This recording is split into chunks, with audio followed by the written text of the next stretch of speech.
What's poppin', man? It's your boy, Smoketown Knave. I just jump off the porch, you feel me? With Dirty Glove Bastard. Yeah, leg it. Sheppard Square Projects is where I come from. If you ain't got a gun, you better get one. All right, so we got Smoketown Knave off the porch with us today, man. What's poppin'? What's poppin'? I'm feeling great, man. How you feeling today, man? Man, lovely, man. Yeah, man. Had a hard time getting down here in traffic, Atlanta traffic, man, but shit, we made it. Yeah, no doubt, bro.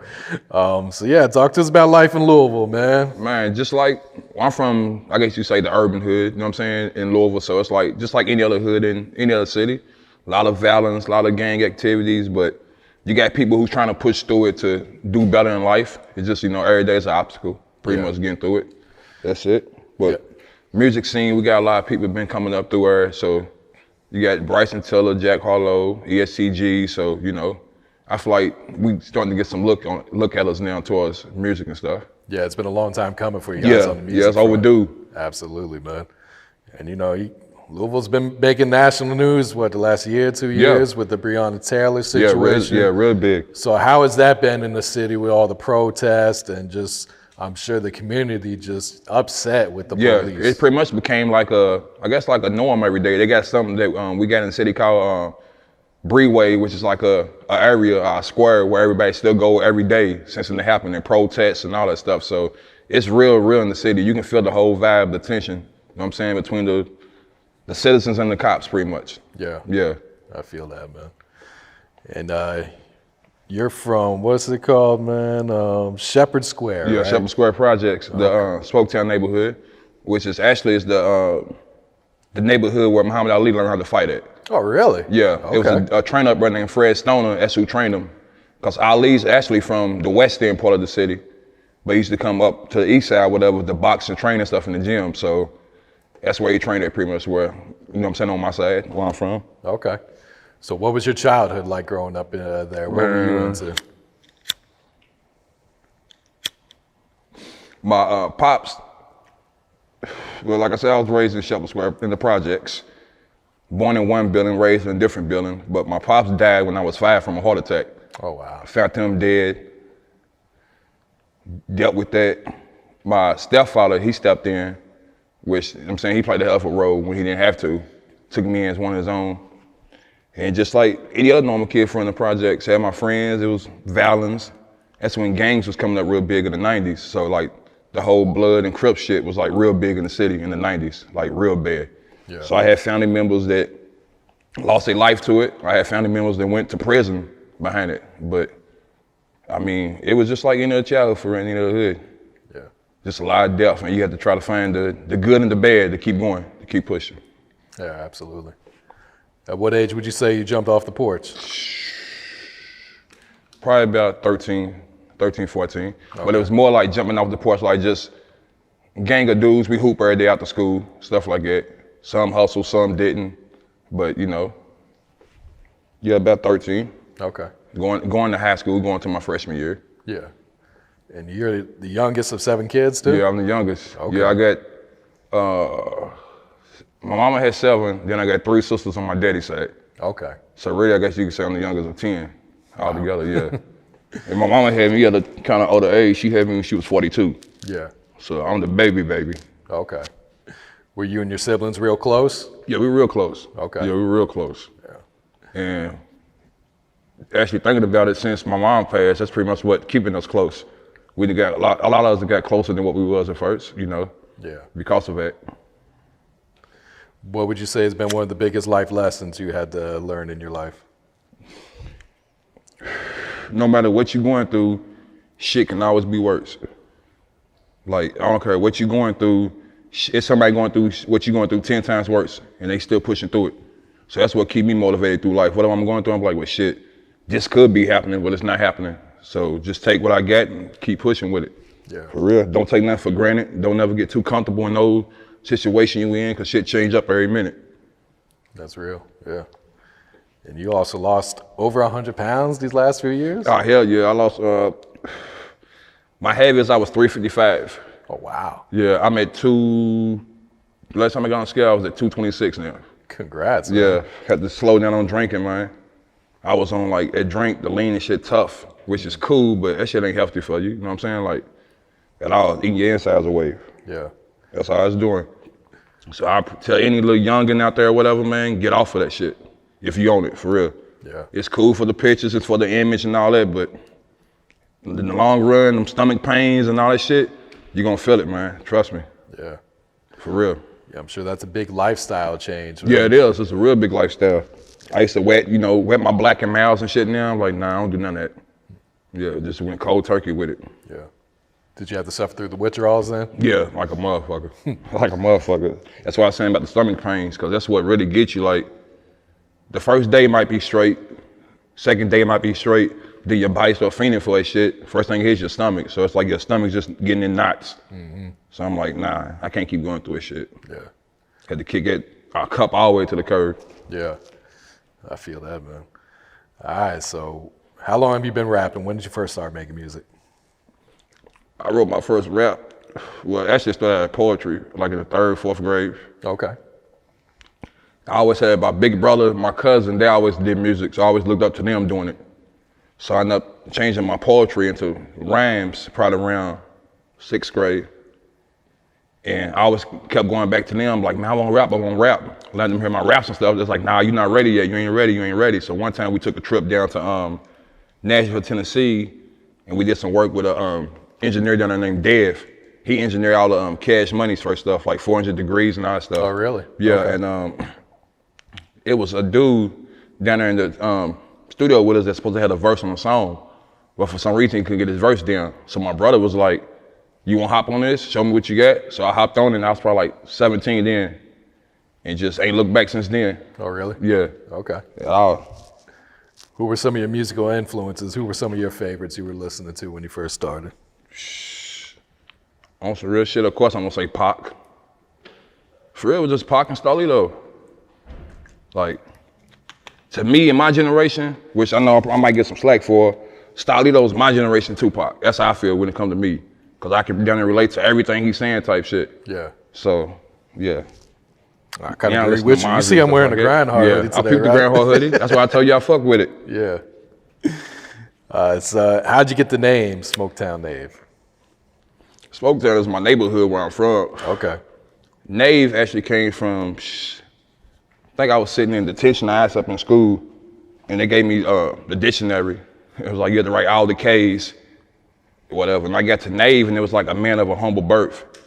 So it just stood out to me, and I just been rolling with it ever since. Okay. First it was Young Knaves, but I took the young off. I'm like, I ain't young, I'm getting older. So, yeah. What's your thoughts on the music industry right now? It's different, but I feel like the same way it is now is how it would be when our parents used to tell us the music we listened to was, y'all listen to trash or whatever, but it was like, nah, whatever, this is what's in. As we getting older, some stuff you be like, ah, man, that ain't what's in, but the younger generation is liking it. So if the younger generation is liking it, that's the future, so I can't knock it. Yeah. It's just different. You still got your lyrics in there and stuff like that. Yeah, I can't knock it at all. Shout out to everybody that's doing their thing. Yeah. You touched on it briefly, but talk to us about the music scene in Louisville right now, man. It's jumping. You got, like I said, you got ESCG just did his thing. Jack Harlow, Bryson Tiller. It's a little chick, her name is Mars. I think it's Mars. She worked with Timbaland Tough. Okay. Yeah, she's dropping some projects. So I feel like the doors is opening up in the city of Louisville when it comes to artists. Like, people gonna start coming there looking for, you know what I'm saying, talent. Yeah. There's a lot of hot talent there, from R&B singers, rappers, everything you can think of. Yeah.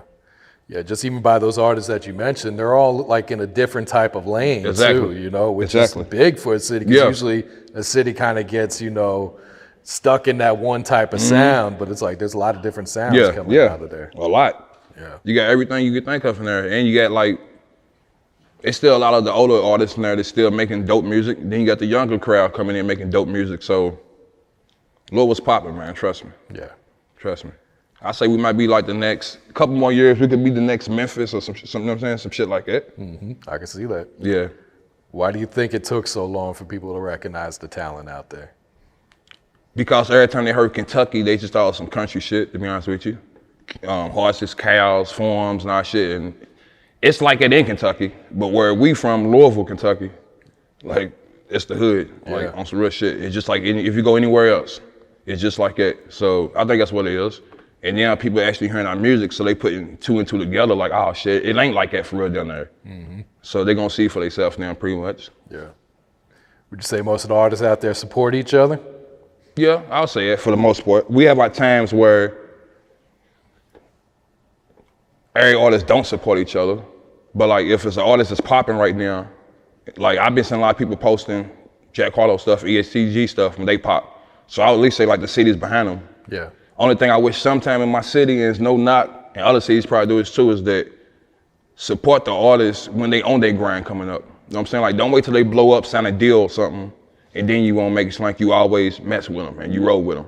Cause that's what, from the artist's point of view, that's what make us look like it might be fake love.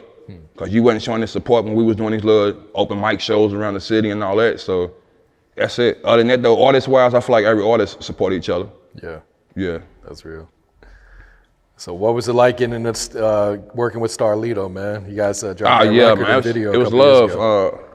Like I said, because I've been listening to Starlito since I was probably like a junior, senior in high school, when he was All-Star. So a dude who I know had did a track with him named M1, shout out to my brother M1 Music. He did a track with Lito and wanted me to do the hook. So we went down to Nashville. I did the hook or whatever. The song's called Same Energy. It's Bigger Rankin, M1 Music, Starlito, and myself on the hook. Okay. And then me and Lito chopped it up in that studio session, changed information and stuff like that. And I told him I had a track for him. At the time, I won't say it was, I just lost my mama. Probably like 2 or 3 years prior to that. And my cousin who do my beats, he had just lost his pops. Oh, wow. So I kind of had backed away from the music scene for a while. My cousin backed away from doing beats. But after I did a little meeting with Lito and stuff in the studio, I'm like, cuz, I need a beat from you. So he chopped me up like the first beat he pretty much had made since he lost his pops. I put a verse together or whatever. We went back down to Nashville, met up with Lito or whatever. He dropped his verse. Then probably about a couple months later, he came up to Louisville and we shot the video for it. Okay. So when I met him, he was a real cool dude, genuine. You know what I'm saying? It's hard nowadays, you meet artists and they really, what they rap about. That's real. You know what I'm saying? A lot of artists like this wrestling their character once they're in front of the camera. So he was genuine. Trip was too. So they both, you know what I'm saying, like solid dudes. Yeah. So I respect that for real. It's love when you get around an artist that you look up to and they who they are. Yeah, like you said, that's rare, man. Yeah, it's rare. That's rare. And that song was featured on your most recent project, Y'all Made Me This Way. Yeah, Y'all Made Me This Way. Yeah. It's called Real Rap. Yeah, produced by Fate on the Beat. Yeah. So, looking forward, man, what's the next project? What's the next single? What are you working on right now? Right now, knocking out these visuals. I think I'm about to start just dropping some singles. Okay. Cause I'm an artist that like think about the older days when people used to drop projects with 15, 16, 17 tracks on them. So that's where I was at first. But now I'm like, either I want to just drop singles or drop like a little 6-track EP, which I probably do. Probably gonna be called either Real Ain't Enough, Death Over Good Heart. But I'm leaning more towards Real Ain't Enough because I feel like everybody wanna be real, real, real, but sometimes real ain't enough. Like you need more than that. Yeah. And sometimes real not respected depending on where you go at. You can be too real. So just working on that, knocking out some more visuals. I got a single, it's called Shoutouts, that I'm about to shoot a video for, featuring my little brother Justin Jackson. So just get back on my grind, man. Okay. Cause after I lost my mama, I lost my step pops probably 2 years ago. And like the whole shit behind that was crazy because like I had to break in the house, found him on the floor, he had a stroke, rushed him to the hospital. He went to the hospital, he's in the same exact room that my mama was in when she went to the hospital and passed. Oh, wow.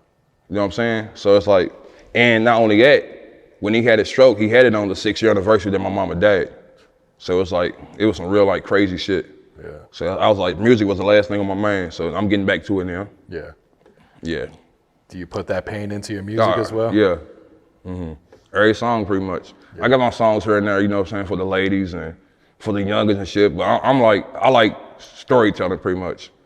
Music that you can feel on some real shit. Yeah. Who are some of the producers you've been working with lately?